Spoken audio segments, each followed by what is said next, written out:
Just waiting for it to go live. Doesn't seem to want to.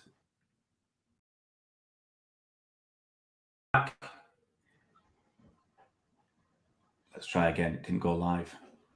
For some reason, it's not gone. It's just spinning and spinning. Sorry, guys. It doesn't want to go live for some reason. I'm just going to reboot it. Well, not reboot it, just refresh the page because it's not going live. Let's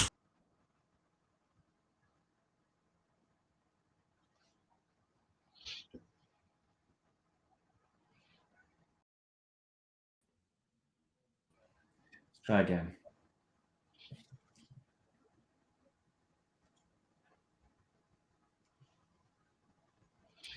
Hello, everybody. Sorry, we're slightly late. A few gremlins in the works. The stream wouldn't go live, but we're here now to bring you another Talkback Show, and we are joined by Jude, who is a big Man City fan.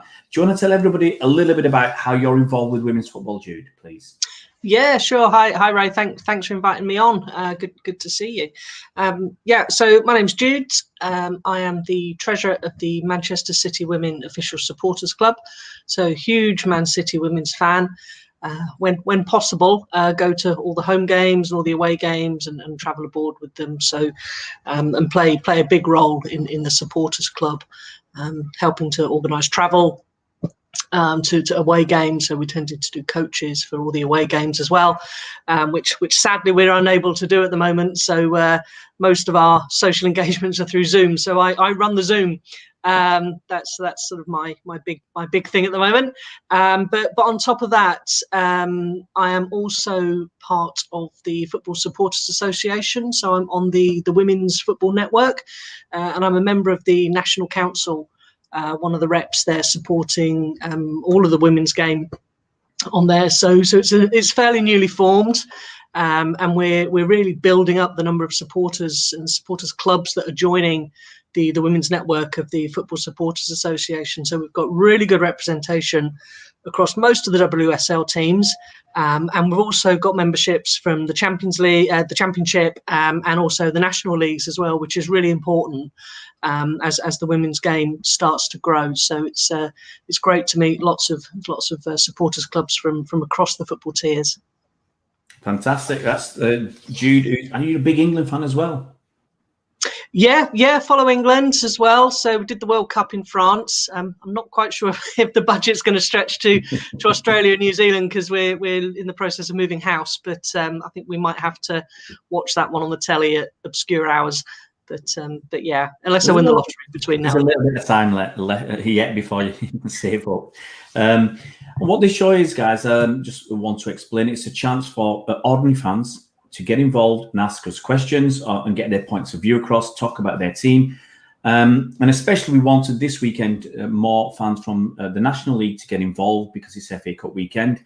But some of the games have just finished and gone into extra time. So we are struggling a little bit to get people on as they've gone into extra time and penalties. So some games are, I think, either still ongoing or just finished. And, you know, there are a few people who are actually lucky enough to get to games. So we'll see what happens. We have got a few people who are waiting to ask questions. I'll just obviously give a few hellos to people who are watching live and commenting. So it's hi, Jude. That's from Craig Hadley. We know Craig. And there's Agata Licidini. So hello to you as well. I'm going to bring our first question in, and that's from Eloise, who is a Manchester City fan. Let's bring Eloise in, see what she's got. Hi, Eloise. Hi again. Hiya. Yes, I just wanted to ask you a bit about what I mentioned earlier about the recent issues with the injuries. I want to say, do you think that these issues could cost us our title, or do you think that our squad has enough depth that it won't affect us on the day? I'll let you take that, Jude. Oh, thanks. That's a good question, that one. It's a hard one, isn't it? Because certainly our back line has been hit hard recently. And obviously with Lucy not playing today, she took a slight knock after the Reading game, possibly when she went sliding off the pitch. But what was fantastic was to see Aoife Mannion get her first start, albeit at the expense of Alex, who pulled up in the warm-up. So let's hope that it's nothing serious for Alex or Lucy. It's hard. I think we've got a really strong squad, so we've got the flexibility there. You know, we've seen Georgia slotting in at right back. Esme can play pretty much along the back row. I think she's been doing a cracking job in left back at the moment. Even against certainly the second leg of Barca, I thought she had a fantastic game. I don't know how far it is until Gemma's back. I think she's training on the grass, and obviously we've got Steph out for the next couple of weeks. I think she's not going to England camp. I'm not sure about Lucy. I can't remember, but I think we've got the England international break now for a couple of weeks. So hopefully that gives us a few more weeks for people to recover and start to come back. And yeah, let's see what it's like first game back. I mean, obviously everybody's eyes are on the Chelsea game, which will be moved because of Champions League, because Chelsea have progressed. So that date we'll have to move for the WSL fixture. But yeah, I mean, hopefully the knocks we've just had aren't too serious and they'll be back. But I think we've got such a strength in the squad there that even the front two lines, I think we've got enough there for it not really to be a detriment for us. Yeah, I'm sorry. I was just, like we said in the earlier Women's Super League review show, Man City, you know, you look at the players who are out injured. It was at the back, you had the captain, Steph Orton, she's out. You had Lucy Bronze out. You had Alex Greenwood out. And you had Demi Stokes out. I mean, that's a quality back line on its own. And they were all out injured. But then and Megan Campbell. We haven't even mentioned Megan Campbell. Yeah, so we got all these players still out as well. Yeah, exactly. But then you still got a lot of top class players in their place, like Esme, like Aoife came in today. Abby Dalkemper's there, and Georgia Stanley playing at right back again. So you know, there's so many options there. Man City do have one of the best or deepest squads in the Women's Super League. So I don't want to think of or to use an excuse that injuries have cost us the title. I think that's harsh on Chelsea, because Chelsea are an absolutely fabulous team, fabulous squad in tip-top form. One question I will ask you, Jude, just be interested if you've got any idea when the rearranged game will be. Could it be before the Champions League game in midweek? Or do you think they might leave it till after the end of the season, or one of the weeks, a midweek sometime time before the end of the season? Okay, past experience tells me it will go midweek, because when City have progressed in the Champions League before and been at semi-final stage, we've had games rearranged and it's typically gone to midweek. So it'll probably happen then. Everybody played the last game of the league, which is the 9th of May, isn't it? So everybody's playing at the same time. So I can't see it moving to after that, unless there's some kind of special dispensation. And, you know, in my wildest dreams, I'd love it to be a pilot event and you'd let fans in. But, you know, meanwhile, back on planet Earth, it's that's probably not going to happen. But yeah, I'm expecting a midweek. I can't I can't remember when the FA Cup was scheduled for. But no, that was, sorry, I'm thinking out loud. That was after the end of the season, so it won't go then. And I can't remember the date for the FA Cup semi-final weekend. So unless that's a gap, I'm not sure. But yeah, I'm pretty much expecting the men's FA Cup semi-final, women's FA Cup semi-final. That'd be. Well, I know the next two rounds of the FA Cup are the 11th and the 18th, so it's bang bang, and then there's a gap. It'll be interesting to see. I think if the FA move it before that weekend, so before, I mean, it would be really harsh on Chelsea if they squeeze that in 3 days before they play the Champions League game against Bayern Munich or whoever they playing. I can't remember who they're playing, but it would be really I think it would be poor form on the FA to squeeze that game in before, 3 days before Chelsea play in the Champions League. Whether they do it after they've played in the Champions League, I don't know. But they've got to, even though it might benefit Man City to do something like that, I wouldn't want them to do that. I'd much prefer it to be a much fairer way to give Chelsea as much time as a possibility of being ready for the game against City, if that's what's going to be the title decider. I'll say thank you, Eloise, for your question, and hopefully we'll see you again soon. Take care. Thanks. Bye. Bye. Bye. And we'll bring in, just before I bring in Jenny, I'm just going to answer Craig's question. He's penciling for the 25th, but it can't happen on the 25th, Craig, because Chelsea will be playing in Champions League action that weekend. As soon as one of the teams got through, it's Champions League day, then the league game had to be the game had to be postponed. It had to be changed to another date. So the FA haven't said anything, so we just have to wait until. I mean, you'd expect them to make a decision quite quickly, but it's the FA, so maybe that won't happen. Let's bring in Jenny, another Man City fan. Bring Jenny in. How you doing, Jenny? Good, thank you. How are you? Oh, very good, very good. What do you want to ask us, Jenny? Yeah, the news obviously this morning for the Carabao Cup final is that they're going to let 8,000 into Wembley. Do you think that's bringing the women's supporters closer to getting into matches, with it being a lower number to start with? Not this season, I don't think. I mean, and unless the government use one of the WSL games for a pilot, the women's season finishes on the 9th of May. I mean, clearly there's a desire for the men's Euros to have a nice number of fans in the stadium over the summer, which is probably why they're focusing on that. But unless we see any pilot events, I'm not expecting any fans in at all this year for the women's games. The FA Cup's already been probably moved. They've said that they'll play, was it the 5th round? I think definitely this season, and probably the rest of it will be played at the beginning of next season. Hopefully we'll see fans back for that. But yeah, I'm resigned to the sofa, I think, for the rest of the season. Well, you reckon we'll be in for the start of next season, hopefully?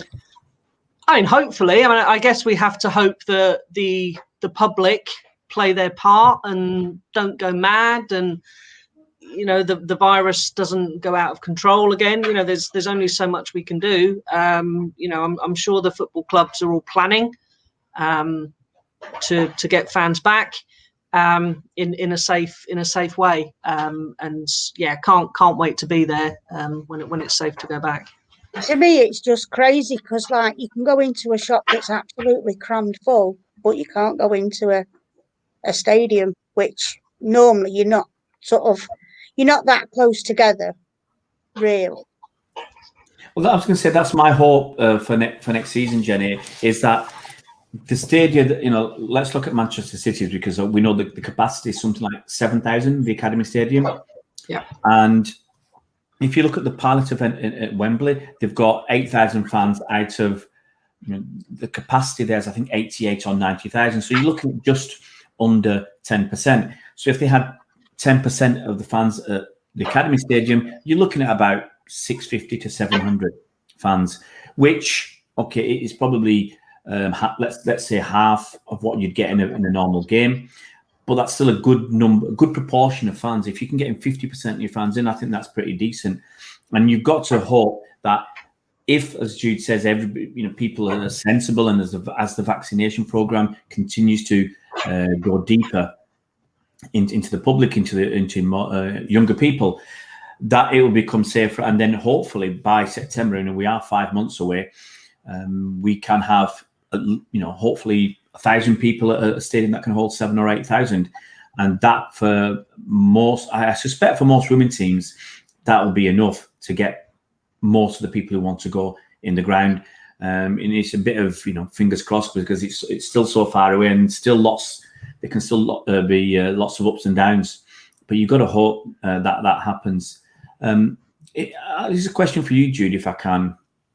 Do you think the season ticket prices, what do you think clubs will do? I mean, I'm not sure what the Man City women's team are doing for this on the season ticket prices. Do you think they'll be held the same? Do you think they might reduce them a little bit? Do you think they might increase them? Because some clubs, obviously, they've had no money this year. Do you think they might increase them a little bit just to try and catch up what they've missed out on? It's a really hard one, isn't it? I think before I answer that, I think coming back on what you were saying about the numbers in grounds, it's what we've got to remember is it's not just the numbers in the stadium, it's all the infrastructure around it. So it's people and fans travelling to the ground as well. We all know what Wembley's like on cup final day. It's huge. The tubes are rammed, lots of people milling around. So it's all the infrastructure outside as well that needs to be taken into consideration. So the sort of I can't remember the name of the body now, but it's the sort of around the sports safety. They work really hard around that with the local councils around the country. So obviously they'll be working closely with Manchester City Council, for example. So it sort of adds into that. But Ray, I've forgotten your question now, mate. What was it? Whether season ticket prices might go up. Season ticket prices, yeah. That's a hard one, isn't it? Because like you say, there's been no fans in. So yeah, I mean the price of season tickets really vary across the WSL, and I guess that mirrors across the whole of the women's network. So yeah, we might see a combination of all of them. We might see some stay the same. We might see some that are frozen. We might see some that go up. Now, I know that's me sitting firmly on the fence there, but I think in reality, it's from a strategy basis. I guess the clubs want fans back in. The fans want to be there. So hopefully there's nothing too outrageous on price rises. But yeah, I think we'll see. I haven't heard anything around season ticket prices at all yet. It's probably a bit too early to say. But yeah, we'll certainly watch with interest as we get closer to next season as to what's going to happen. I think some of the bigger clubs, we tend to always say this, they can absorb the cost, because for argument's sake, if you look at Man City, if you've got, I don't know how many season cards are sold for the women's team, but let's say it's 800. What's 20 quid a season per season card? And what difference is that going to make to the club? 800 times 20 is £16,000. It's nothing. But if the further down you go, if you've got a club that's not affiliated to a Premier League club or a Championship club, then that money is much, much more important, because they need that gate money more than the bigger clubs to survive. And if you go down to somewhere, I suspect like the national leagues, it's crucial. It's what makes them survive or fail, I think. So I would hope that clubs keep them, don't increase them, at least for one season, and let the fans come back. Because if you do put the prices up, then you might be pushing away a few more fans, and you're going to lose a few fans. Sadly, some fans might not have made it through the pandemic. Other fans have found other things to do. I know it's happened in the men's game, where people have said, well, I've realised I was going to 40 games a season, and now I've got a lot more money, and I don't want to spend my money on football. Or people have said, well, I realised that every 3 or 4 days I was out watching football. Now I've got something else to do, and I'm going to do that. And you don't want to lose people who have especially people who just started following football, by putting the prices up in probably what is going to be for a lot of people tough financial times. So let's hope they can keep it steady. Any more questions? Have you got any more questions for us, Jenny? No, that's it. Thank you. Yeah, thanks so much for coming on, Jenny. Let's just pop you out. Any more questions from anybody who's watching the stream? Craig, if you've got a question, we've not got too many people on tonight. As I said, I know the FA, look, it's a combination of things. The Super League games finished about an hour and a half ago, and some of the FA Cup games went into extra time, and there's not a lot of fans, sadly, for teams in make it bigger. Craig's going to come on. We'll get Craig on. There's not too many fans watching or following the National League clubs to get involved, so it's just a shame. Let's get Craig on. There's not too many fans. I've got to take you off. You got some audio on there, Craig. So you just have to pop the YouTube. Too many fans. Yeah, you still got your YouTube on, so you'll have to turn it off, or you'll have to turn on mute the YouTube. I can't get Craig in. Craig is going to sort it out. He might put his headphones on. We'll get it sorted. Hey, the wonders of live streaming. How about that, Craig? How about that? There you go. Is that better? Much better. Oh, don't worry. I've spent about a minute and a half blaming somebody else once for an echo. Does that work? Me once. It might be a slight delay in my headphones, but hopefully it's okay. It's not a problem. Not a problem. Craig, you got a question for us or two?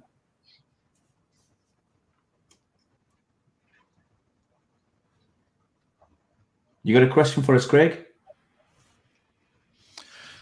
Yeah, that's fine. Basically, I was working out. The BBC have announced that the game for the France the friendly with England is going to be on the 8:10 on Friday next week. But obviously, they're prioritising shows like the EastEnders on BBC One and Grand Tours of Scotland's Locks on BBC Two on Friday.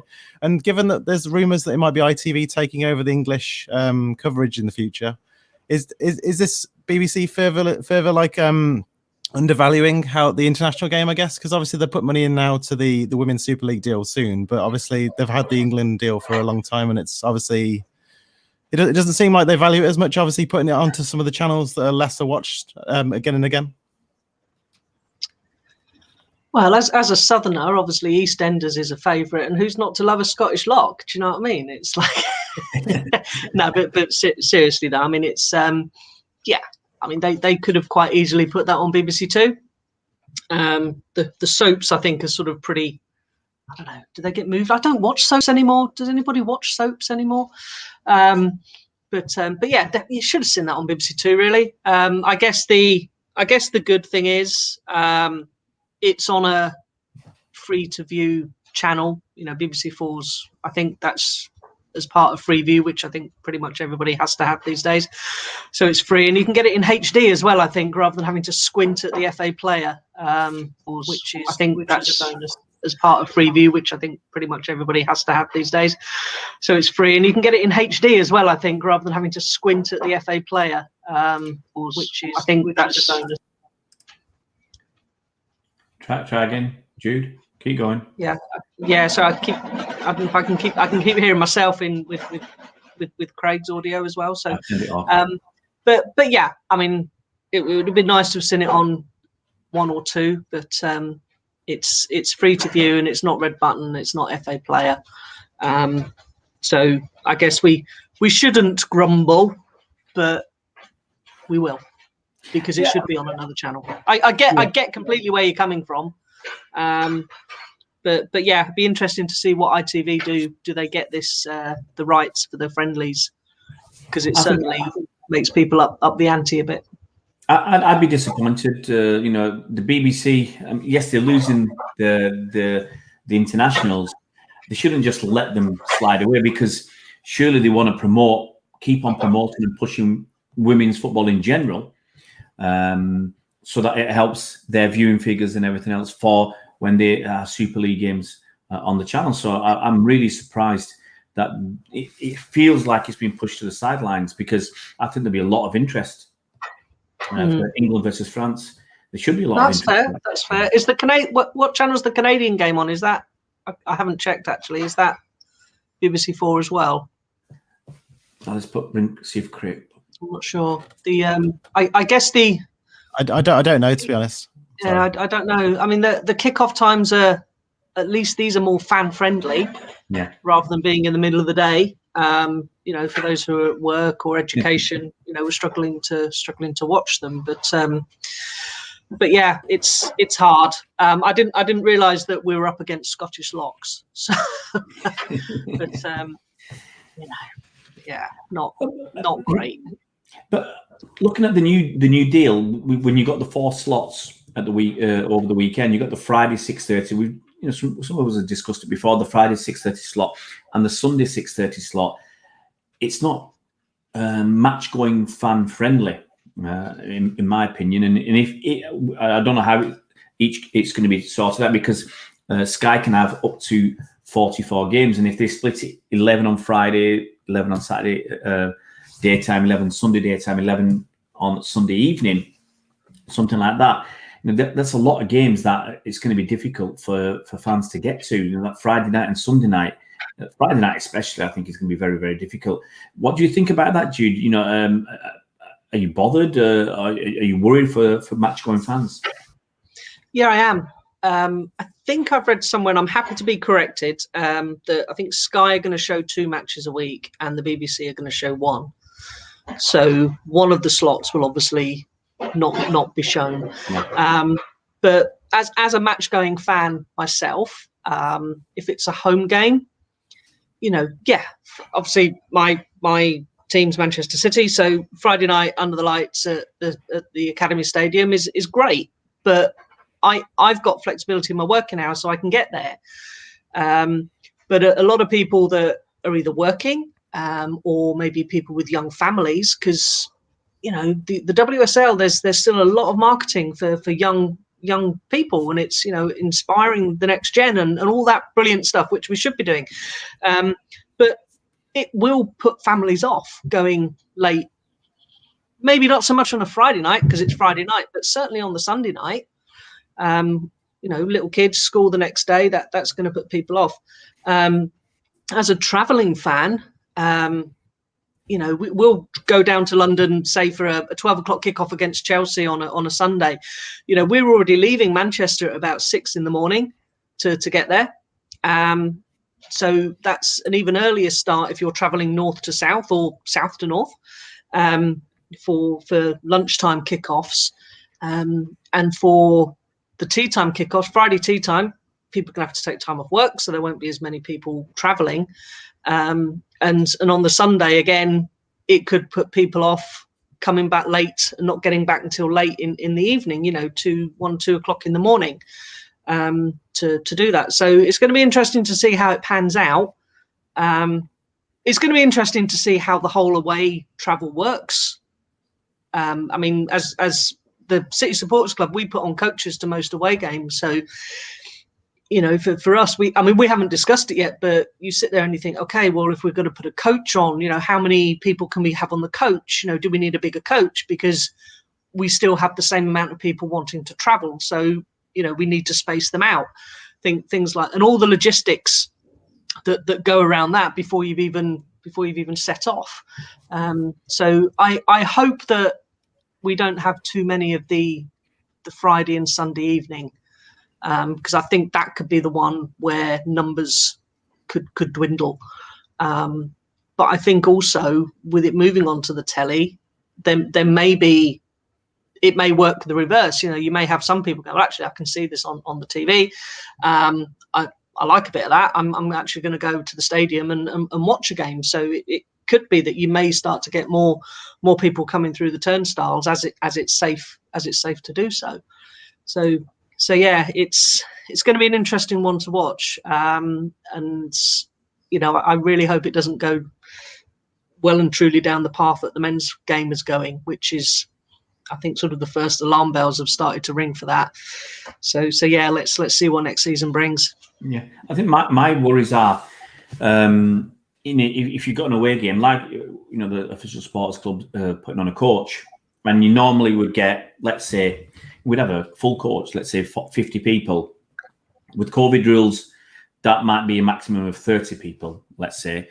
So that already makes it financially more difficult to put on a coach. And then you've got the issue where you might have fans, whereas before you might have 50 people who want to go, but on a Friday night, you might have only 20 people who want to go. And then suddenly, if you don't put that coach on because there's not enough numbers, then out of those 20 people, 10 of them don't go because it's become too expensive. And they like that camaraderie and obviously going down on the supporters bus. And then you've got 10 people going, whereas before you might have had 50. It will. I think it will affect the atmosphere for away fans going to games, especially Friday night going down to London. You've got to take most of the Friday off if you're coming from Manchester. There are a few northern teams, and obviously going the other way. So that's going to be an issue for me. And the Sunday night has always been an issue when, fortunately, as a Man City fan, we've been down to the Carabao Cup quite regularly. And in the years ago, I would take my kids on a Sunday, and it wasn't when they were younger, and I could do that. But some of the evening kickoffs or 5:30 kickoffs or something like that, and if you're coming from Manchester and you look at it and you see, a lot of people can't get the train back. So how do you work that out if you've got young kids on a school night? You just can't do it. It feels to me, and I think it is, these slots are basically the slots that are not going to be used for Premier League football, and that's it. And to take the money, you have to accept. You got to dance to the piper's tune, and match going fans are the ones I think we're going to miss out. And it's going to be catered basically for TV armchair fans. That's what the TV companies want. They believe they'll get enough fans to give it a natural atmosphere, and that's what they'll go for. And the worry is that it goes further down that route. We've seen with cricket, to take it off terrestrial TV. My kids grew up and they never watched cricket. Whereas I'm of that age that in the summer, that's all we used to do. Watch Test match cricket, watch a lot of free-to-air cricket on the BBC, and you don't want the football to go down that route. And it's good that the BBC are involved in some way, but there's as well. The Sky will probably put in the bulk of the money in this deal. Will cherry pick the games that they want to watch, that they want their viewers to watch, and they might be picking up a lot of the big games and leaving the BBC with a few big games and some of the, with all due respect, the games that the general public might not want to watch as much. Have you got another question for us, Craig? Obviously, that Leicester City's confirmed the promotion now to the WSL for next season. It's obviously going to be a big moment for them. The second Midlands team to win it in 2 years. Obviously, Aston Villa last year. Just how you think Leicester City is going to get on? Obviously, they started with a lot of young players, then they brought in a lot of WSL quality players this year to get them over the line. But obviously, Aston Villa then decided to bring in a lot more new players themselves again when they got promoted. So it's kind of a new setup there. Do you think Leicester City will bring in a lot more new players, or do you think they'll give trust in the ones that took them up? Do you want to answer that, Jude, or do you want me to do it? Yeah, you start on that one, and I'll chip in after. I knew if I give you the option, you'd throw it in at me. I think they'll stick by a lot with the players they've had this season. And if you've seen their record since their last defeat, that was against London City Lionesses. I think they got well beaten, 4-1. But that was a long, long time ago. That was, I think they've won 12 games on the bounce. They've got that, that togetherness, that camaraderie. They've not conceded that many goals. They know what they're doing. And I always worry if a team has done really well in the championship and they've moved up, if they change it around too much, it takes time to settle, time to gel, and before you know it, half the season could be gone, and you could be languishing, tailed off and ready for the drop before you actually start to get things together. And I think they will stick by the players that have got them to the Super League. Inevitably, they will buy some. You can't see them not buying one or two players. They'll look at they're bound to look at the areas that they might have perceived as weaknesses. I would think. I always think you could always do with three players when you move up. You could do with a striker or an attacker. You could do with a really good midfielder, whether that's a defensive midfielder or an attacking midfielder, and another good class defender. And that's kind of, I think, three players to me seems like as much as you want without breaking up what that as I said, that togetherness, that solidarity you had. The way they've done it this season and putting on that spurt as I said, I think it's 12 wins on the bounce, conceding very, very few. And in effect, they've run away with this league. I think there's 2 games to go. They are 8 points clear with 2 games to go. I mean, they've won it quite comfortably. I think they've lost 1 game all season, and that was that London City Lionesses game. It's a phenomenal season for them. I can't see them threatening that too much, and bringing in 5 or 6 players. I just think does more harm than good. Jude, anything to add? Yeah, I think you're right. I mean, City had them in the FA Cup. What was last year's FA Cup, and we won 2-1. But it was a tough game, and Leicester had brought in quite a lot of new players, of which most of them weren't eligible to play on that game because of the rules because it was the 20. Hold on, let me get this right. What year are we in? 2021. It was the 2020. Well, FA Cup, wasn't it? Yeah, 2020. Yeah. All that matters, dude. All that matters is we won it. That's all that I remember. The last FA Cup that we won, anyway. That one, and they just weren't eligible to play. So, and we know that a lot of the players have now gone professional as well, which is great. So they're building that, and I absolutely think they'll give a lot of teams in the WSL a run for their money.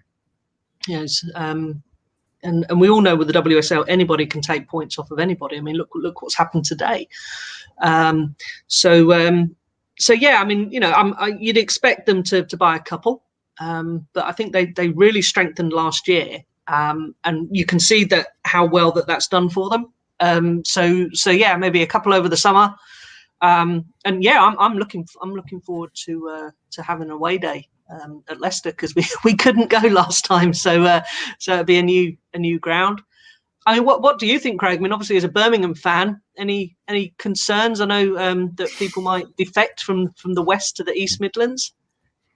There's always an issue, a risk of that, I suppose. Obviously, with everything that's happened in the recent few years with players going from Birmingham to Aston Villa, so there's always a chance that Remy Allen obviously was at Birmingham City in the past, and she's gone to Leicester City, back to where she started. You could see players who were at Leicester when they were youngsters go from other teams. Rachel Williams started at Leicester. She's at Spurs at the moment, so she might be a possibility there. I think there's always a possibility it's going to happen. It depends on if the Carla situation, if she gets if she gets reassurances that she's going to get money in the summer, then the more likely players will stay on. But obviously, there's always a risk if she leaves, then it's all going to go down like a house of cards again. So it's an interesting situation. Obviously, Leicester, I'm not sure their current stadium, Farley Way, I don't think they're allowed to play in it in the WSL because of the surface that they play on. So they might have to find a new home. So that might affect Leicester City, how they play next season as well. It'd be interesting to see, actually, if Birmingham City stay in the Women's Super League. I mean, looking at the table, I've got to throw that in. You are near the bottom.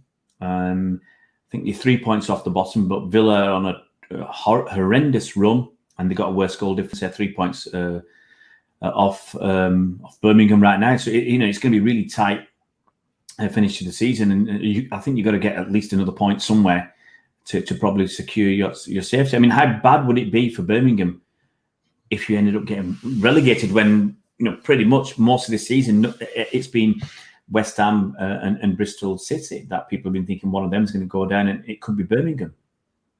Yeah, it's always a possibility. I think people did tip Birmingham as one of the teams that would have gone down at the start of the season. It's only just because of how things have happened since that we obviously had a run where we won about 3 games in 5, and then we pulled ourselves way up above the relegation zone. But obviously since then it's gone a bit downhill since there were injuries and such. But I think Aston Villa are probably in the best position in terms of the games they've got. They got to play Bristol City, they got to play West Ham twice, they got to play us as well. So they've got it all in their hands to stay up. But obviously they're bottom at the moment, and they've got a lot to turn it around. Obviously with Marcus Bignot coming in, former Birmingham City manager himself, and Gemma Davis is still there plugging away, helping the team. So they're in a situation where they can get out of it themselves. But yeah, Birmingham, we're still in trouble. Hopefully I think 2 points will be enough to keep us up. So if we can get a win against Reading or a win against Aston Villa, I think that'll be enough. But it's going to get tighter as the games tick by, really.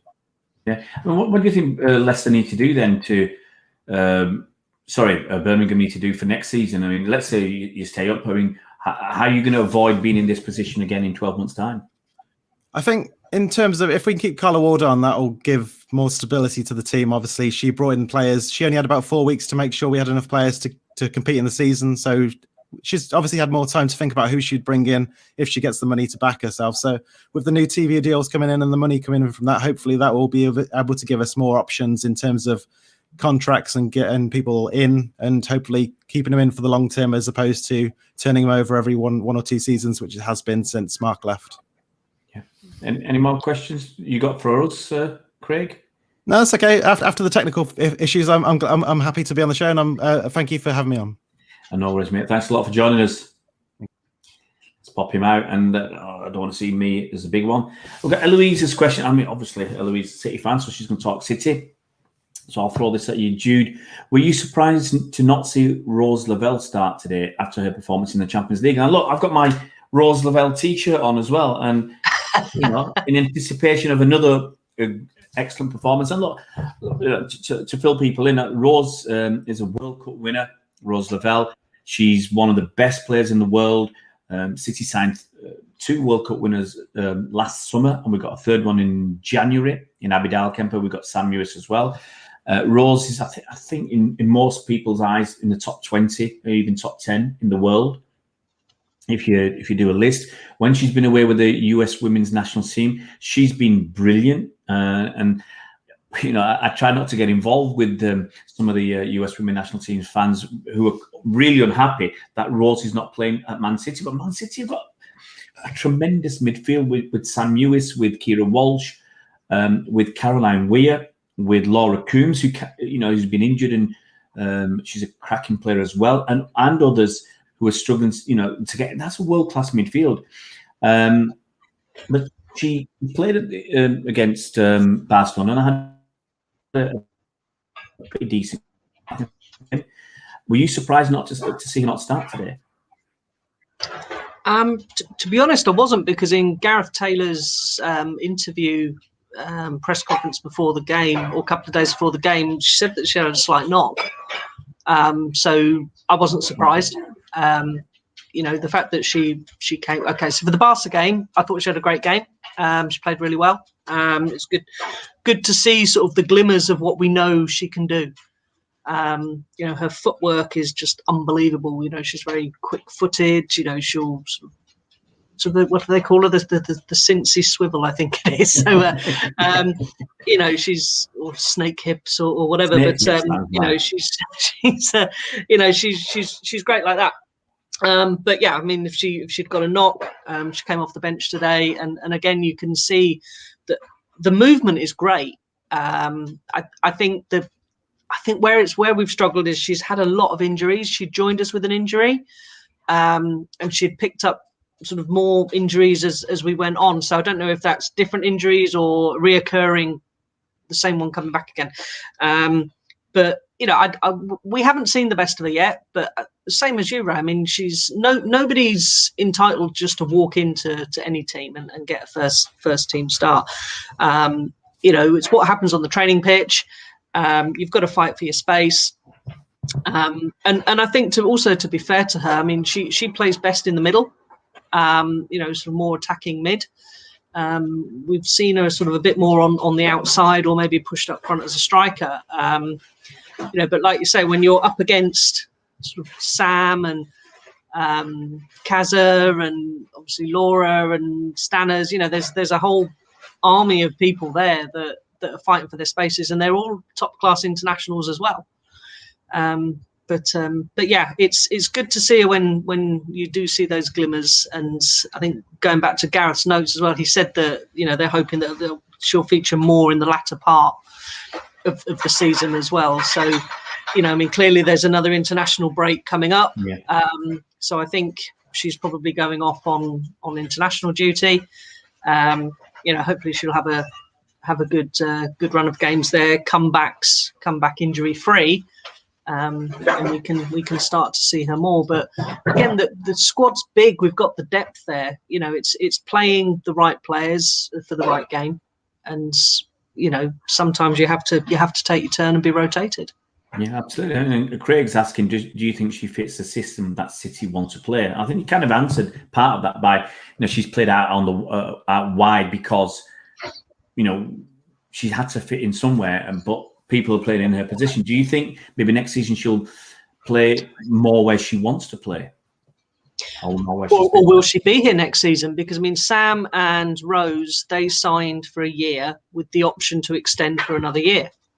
So they might not be at City next season. We don't know. I mean, obviously, we'd love them to both stay for another year, and maybe Abby, who's got a 2.5-year contract, maybe she'll help persuade them to stay a bit longer. Because for us as fans, we've not seen them play in the stadium. We'd love to be able to actually see them play live in the grounds.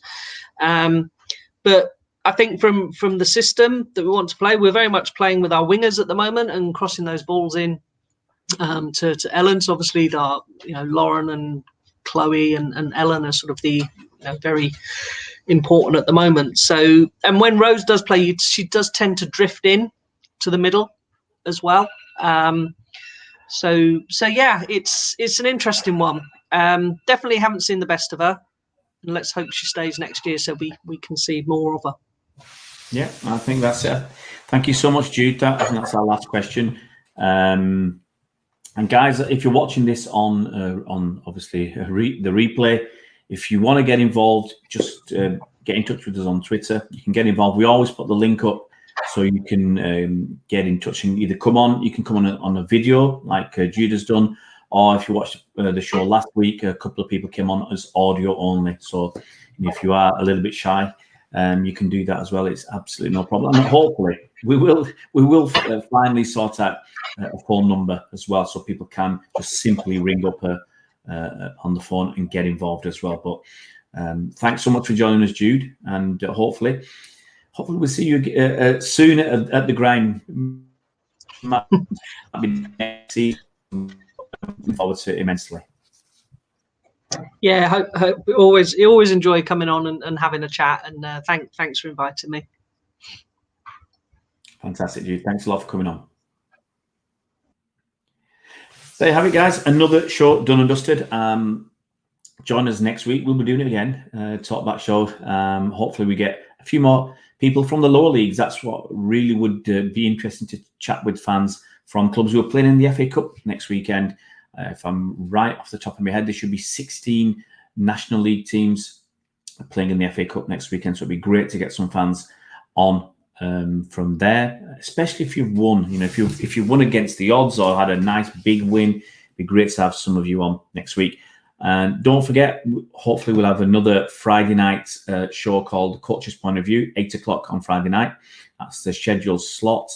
If you want to join us for that, it'd be fantastic. We try and have about 3 National League coaches on to talk about what's been going on in women's football over the last 7 days. There'll be loads to talk about, obviously the FA Cup and fitness levels of players, because they've only just been back for a week and they played this game, and are they blowing, or how fit will they be for the next game, and whatever other news, and obviously looking at Leicester's promotion to the Women's Super League. So please join us on Friday at 8 o'clock for that. And until next week on the Talkback Show, thank you very much. We'll see you soon.